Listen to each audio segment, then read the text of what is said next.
Joined on the Crispin Flintoff show by Kit Klarenberg. How you doing, Kit? Very well, thanks, Crispin. Yourself? I'm not bad. Now, we're going to talk about Charlie Kirk. I didn't know anything about him. I'd never heard of him, to be honest, but apparently he's really big in America, but I suppose that's why I've never heard of him. But he got assassinated on the 10th of September, and it's made national news here, and lots of people are talking about it. And I just want to play a clip. If anyone hasn't seen this story, this is the timeline of Charlie Kirk's assassination. At 12:07 p.m., a crowd awaits Charlie Kirk at UVU, the first stop on Turning Point USA's The American Comeback Tour. Supporters start chanting Kirk's name ahead of his appearance. Around 12:09, Kirk makes his appearance and throws hats out into the crowd of about 3,000 people. All right, we're going to get started, everybody. You know how it works. 12:11 p.m., Kirk begins speaking, opening debate and answering questions from individuals in the crowd. At 12:23 p.m., Kirk is hit with a single shot to the neck, appearing to come from an elevated position on a nearby rooftop. Video shows Kirk being carried by 6 men to an SUV, which transports him to Timpanogos Regional Hospital. According to authorities, immediately following the shooting, the subject moved to the other side of the building, jumped off of the building, and fled campus into a nearby neighborhood. At 2:40 p.m., President Donald Trump announces in a post on Truth Social that Charlie Kirk has died from his injuries, writing, quote, "No one understood or had the heart of the youth in the United States of America better than Charlie." At 7 a.m. on Thursday, September 11th, FBI Special Agent in Charge Robert Bowles announces during a press conference that authorities have recovered what is believed to be the weapon used in the shooting, a high-powered bolt-action rifle. At 9:56 a.m., authorities released images of the suspected shooter, asking for the public's help in identifying them. The FBI writes in a post on X that it is offering a reward of up to $100,000 for information leading to the identification and the arrest of the individual responsible for the murder of Charlie Kirk. At 6 a.m. Mountain Time on Friday, September 12th, President Donald Trump announced on Fox and Friends in New York that a person is in custody. As I'm walking in, they said, looking real good. They have the person that they wanted. At 8 a.m., Utah Governor Spencer Cox said at a press conference that Tyler Robinson, a Utah native, was identified as the person who shot and killed Kirk. Good morning, ladies and gentlemen. We got him. He was taken into custody in St. George, Utah on Friday. Cox said that after Robinson's father recognized his son in the distributed photographs, he told Robinson to turn himself in. Robinson initially said no, but later changed his mind, officials said. The father then called a youth pastor, who is also a U.S. Marshals Task Force officer. The officer advised the father to have Robinson stay in place. This information was then conveyed to the FBI. To start off with, who was Charlie Kirk? He seemed to have a big crowd of students there at Utah. Can you tell us who he was and why was he so big? Yeah, sure. So, I must say that Charlie Kirk was somewhat unknown to me too. I was aware that he was a prominent pro-Trump influencer. I didn't know masses about him before he got shot, but he was the head of Turning Point USA, which advocates for conservative politics in American high schools, colleges, universities. He had very conservative views and sought to debate liberals and left-wingers on issues like abortion and gun control. He also talked a lot about the necessity of being proud of being white and all this other stuff. He had a history of backing Trump's every foreign policy maneuver and was, for a time, supportive of Israel. Now, what's interesting is that in the last few months of his life, he took a rather sharp turn against Israel, and he argued that there was a lot of free speech issues involved in the shutdown of criticism and debate about genocide in Gaza. There was, in one of his last interviews, he specifically challenged Ben Shapiro, the kind of notorious, another right-wing influencer who's now taken over Turning Point USA, interestingly, and he challenged Shapiro on Israel's blatant ethnic cleansing and starvation of the Palestinians. That, A, could be opportunity Zionism because it's gotten to the point now where it's just completely undeniable that what Israel is doing in Palestine amounts to a 21st century Holocaust. But his shift on this was nonetheless highly significant because he had a lot of influence with younger generations of Americans. Even younger Republicans are opposed to what Israel is doing in Gaza. Yeah, you have this highly influential voice who is taking a anti-Israel turn. Now, in the aftermath of his death, several of his associates publicly stated that he was extremely worried about whether there were going to be consequences to his criticism of Israel and Netanyahu. Now, we at the Grayzone, we started speaking to several of Charlie's close associates, most of whom wish to remain anonymous for reasons that are quite understandable. First, we were told that Netanyahu had, in a seeming attempt to counteract Charlie Kirk's anti-Israel shift, had offered to start to turn on a Israeli lobby funding spigot for Turning Point USA, and he invited Charlie on an all expenses paid trip to Israel, which is a very common thing that the Zionist entity does to get its claws into politicians and journalists and other influential figures. Charlie rejected these offers and was apparently worried that there would be consequences for doing so.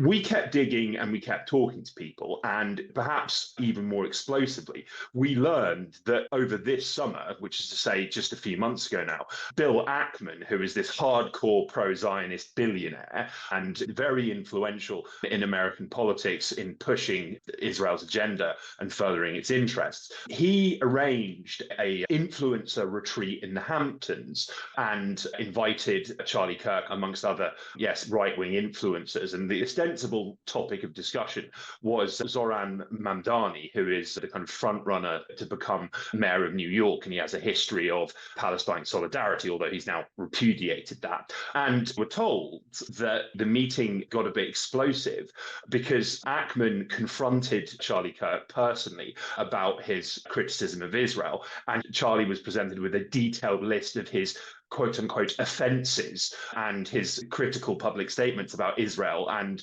viciously attacked for them. We were told that Natasha Horsdorf, who is the head of UK Lawyers for Israel's charitable wing, UK Lawyers for Israel being this Zionist lobby group which has unclear ties to the Israeli government and is involved in waging vexatious lawfare against charities, organisations, including the NHS, to try and neutralise Palestine solidarity. And she apparently had a screaming fit at Kirk. Interestingly, she hasn't tweeted about Charlie Kirk since his assassination, despite the fact that a large number of people within her wider milieu have done so. Now, to make things even more interesting, first, when we published this story on September 15th, there was pushback against us, suggesting that we relied on anonymous sources who'd lied and there'd never been any such meeting in the Hamptons arranged by Bill Ackman. Then, slowly but surely, people who'd attended this secret influencer conference confirmed that it did happen, although we're quick to say we didn't personally witness Ackman laying into Charlie about Israel, so we can't say for sure whether it happened or not, which is a kind of strange non-denial denial. And yes, Horsdorf has been on a blocking spree on social media with people attempting to question her about her attacks on Charlie at the event. What could be more suspicious than that? Oh, I don't know. Benjamin Netanyahu releasing a personal statement attacking our reporting, not naming us, but attacking our reporting. Can I just come in and I'd like to play that video so people can see, because obviously we all trust Benjamin Netanyahu's integrity. Somebody has fabricated a monstrous big lie that Israel had something to do with Charlie Kirk's horrific murder. This is insane. It is false. It is outrageous. Charlie Kirk was a giant, a once-in-a-century talent who defended freedom, defended America, defended our common Judeo-Christian civilization. Charlie loved Israel. He loved the Jewish people. He told me so in a letter that he sent me just a few months ago. Now, if Charlie disagreed with a policy of mine or a decision here and there, not only did I not mind, I welcomed it. This is the essence of Charlie. This is the essence of a free country. It's exactly what Charlie stood for. And I knew that his suggestions always came from the heart, from his love for Israel and from his love for the Jewish people. A few weeks before his death, I spoke to Charlie. I invited him to visit Israel again, and sadly, that won't happen. Now some are peddling these disgusting rumors, perhaps out of obsession, perhaps with Qatari funding. What I do know is this: Charlie Kirk was a great man, and a great man deserves honor, not lies. So are you saying that's about the Grayzone? He's actually responding to the Grayzone. That's quite an achievement you've got there, that he's actually done a video on that. I might add that a rabid Zionist called Lahav Harkov, who responded to this statement by saying, "I think he just needs to drop it. This is not going to help." So it's like, I mean, you know, Netanyahu has issued a large number of statements about Charlie Kirk, seems to have taken a very preponderant interest in his assassination, which is rather suspect, I think. Is perceived as such even by hardcore Zionists. I'm fascinated by this idea that people who declare themselves as Zionists and are on the right in politics, right, sort of right-wingers like him, Trump supporters, are being attacked by Israel and what they call a purity test. I've been hearing this expression quite a bit, purity test. I just want to play a little clip of Charlie Kirk, because this is what he was saying in an interview on the Megyn Kelly show. I think I have a bulletproof resume showing my defense of Israel, both on campus, on social media, to great, you know, let's just say mockery and scorn at times, because I believe it, right? I believe in the scriptural land rights given to Israel. I believe in fulfillment of prophecy. And again, I'm not a theologian, but I'm a Christian. My life was changed in Israel. The spiritual energy is so amazing there. I want them to win. I've said that repeatedly. Same. And however, Megyn, you're hitting on something very potent and important. Now, let me first say, I don't want to judge an entire group, because there's been many people in the pro-Israel world that have been very sweet, very kind, very nuanced, very Charlie. You're with us. You don't have to agree all the time. However, and I will say this, the behavior by a lot, both privately and publicly, are pushing people like you and me away. Not like we're going to be pro-Hamas, not like we're going to, but we're like, honestly, the way you are treating me is so repulsive. I have text messages, Megyn, calling me an anti-Semite. I am learning biblical Hebrew and writing a book on the Shabbat. I honor the Shabbat, literally the Jewish Sabbath. I visit Israel and fight for it. And there's another article out in the Times of Israel today. I could read it on air. I was just reading before I got on. Charlie, what are you doing? Like, why are you, what am I doing? I'm sorry. Like, let's just take a step back here. Like, I'm an American citizen. Yes, I want Israel to win. Yes, I'm a Christian. But like some of the mess, and you saw, I mean, you've seen how I've been treated, Megyn, by some, not all, by some. No, it's very irritating. It's been almost so as if unfair. They were coming after you after a turning point for, among other things, that you had Dave Smith there. Dave Smith is allowed to criticize Israel. You had both sides. The Israeli side was overrepresented. Though. No, you're not allowed to. It's even worse than that. Again, I just want to repeat for the 5th time. I love Israel. I want Israel to win. But my moral character is now being put into question, Megyn. Not my decisions.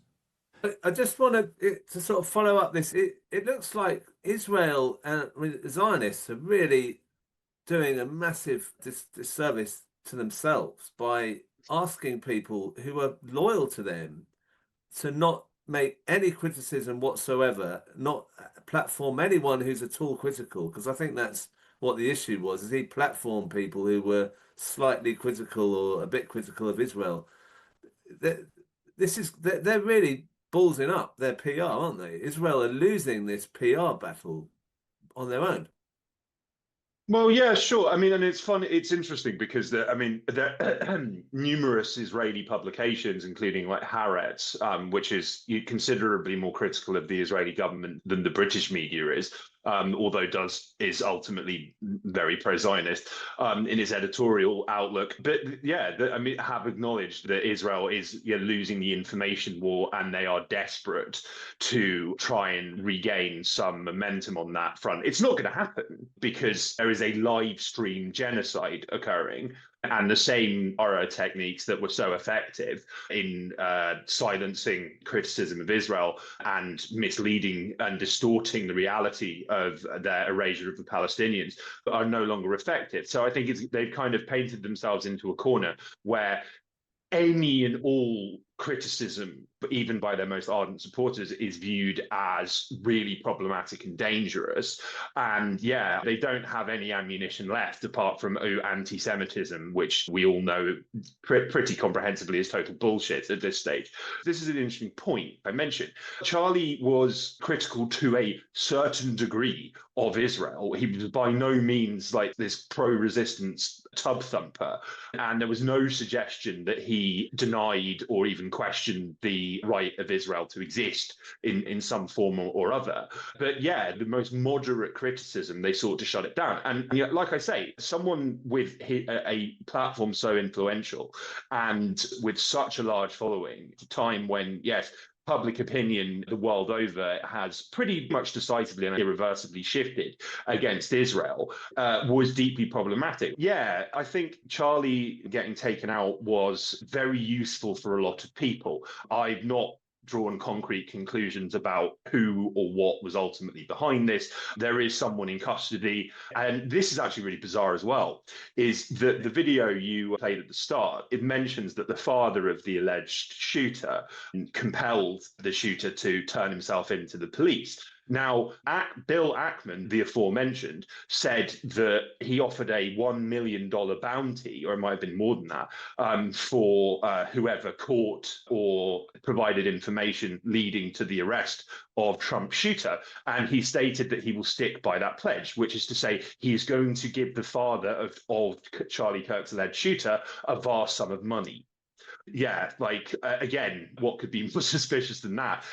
So yeah, it is very murky. The FBI have released some texts allegedly sent to and from the shooter, which, I mean, just look completely laughable and very much resemble a completely fabricated FBI authored exchange. And there is a extensive history of alleged shooters of public figures in America authoring diaries or self-incriminating letters, which are then conveniently found, like when on 9/11, when the paper passports of some of the hijackers were allegedly found in New York in the wake of 9/11. This assassination of a right-wing journalist, was that assassination an attempt to silence other people who might be thinking of being critical to Israel? Could it have served that purpose as much as actually silencing him?